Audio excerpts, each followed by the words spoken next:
hi hello नमस्कार ଏଠି ଛୋଟରୁ ବଡ଼ ଅପମାନିତ ମୁଁ ହେଲେ ନୟାଗଡ଼ର ସାଗର ଆଜି ୱେଲକମ୍ କରି ଗୋଟେ ଛୋଟିଆ ମିନି ବ୍ଲଗକୁ ଯୋଉଠି ଆସୁଛୁ ସେଠାର ସୌନ୍ଦର୍ଯ୍ୟ ସେଠାର ଅରଣ୍ୟର ସୌନ୍ଦର୍ଯ୍ୟ ଏବଂ ତା ଭିତରେ କୋଉ ଠାକୁର ଅଛନ୍ତି ଆଜି ନିଶ୍ଚିତ ମନ୍ଦିରକୁ ଆସିଛୁ ଆଜି ଦେଖିବା ଆମେ ଏତେ ବଢ଼ିଆ ସୁନ୍ଦର ସେ ଯାହା ଦେଖିଲେ ମନ ପବିତ୍ର ହେଇଯାଏ ଏବଂ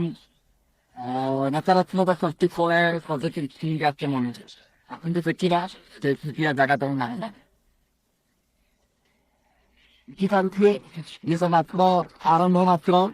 ତାପରେ ଆଉ ଶହେ ସିଚୁଏସନ ଦେଖିବା ଯୋଡ଼ିଏ ଛୋଟରୁ ବଡ଼ ସବଳ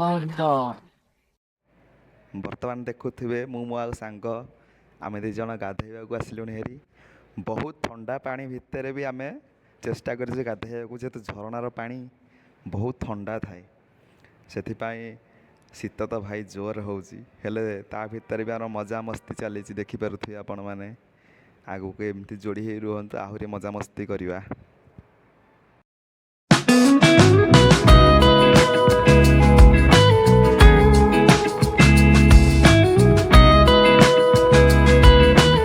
ସୁନ୍ଦର ସୃଷ୍ଟିର ଅବସ୍ଥା ଆମେ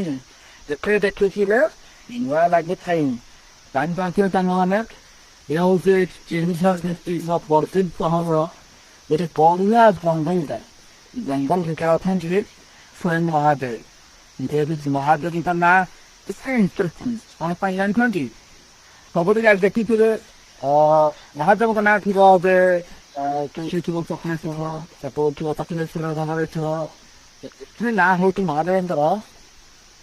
ମିର୍ଜା ମହାଦେବ ଏଇ ନଦୀ ଅଛି ତା ପଛରେ କ'ଣ କାହାଣୀ ଆମେ ବି ଜାଣିଛୁ କିନ୍ତୁ ଏତେ ସୁନ୍ଦର ଜାଗା ଏତେ ଜଙ୍ଗଲ ଭିତରେ ଏତେ ସୁନ୍ଦର ଲାଗୁଛି ଲୋକଙ୍କର ବହୁତ ଭିଡ଼ ଜମୁଛି ଏଠି ପିକନିକ୍ ସ୍ପଟ୍ ପାଇଁ ଦେଖିପାରୁଛି କେତେ ଝରଣା ଏଠି ଏବେ ଟିକେ ପାଣି କମି ଯାଇଛି କିନ୍ତୁ ବର୍ଷା ଦିନେ ବହୁତ ଜୋର ପାଣି ଏଠି ଆସୁଛି ଆଜିକୁ ଦେଖିବା ପାଇଁ ବହୁତ ସୁନ୍ଦର ଜାଗା ମନ୍ଦିର ଡେଭଲପମେଣ୍ଟ ଦେଖିବା ମନ୍ଦିରର ପରିସର ଦେଖିବା ମନ୍ଦିରର ତା ପରିବେଶ କେମିତି ସବୁ ଦେଖିବା ଆପଣ କେତେ ଆମ ସହ କେନ୍ଦ୍ର କହିଛି କେତେରୁ ବଡ଼ ଏଠି ପ୍ରବଳ ଭିଡ଼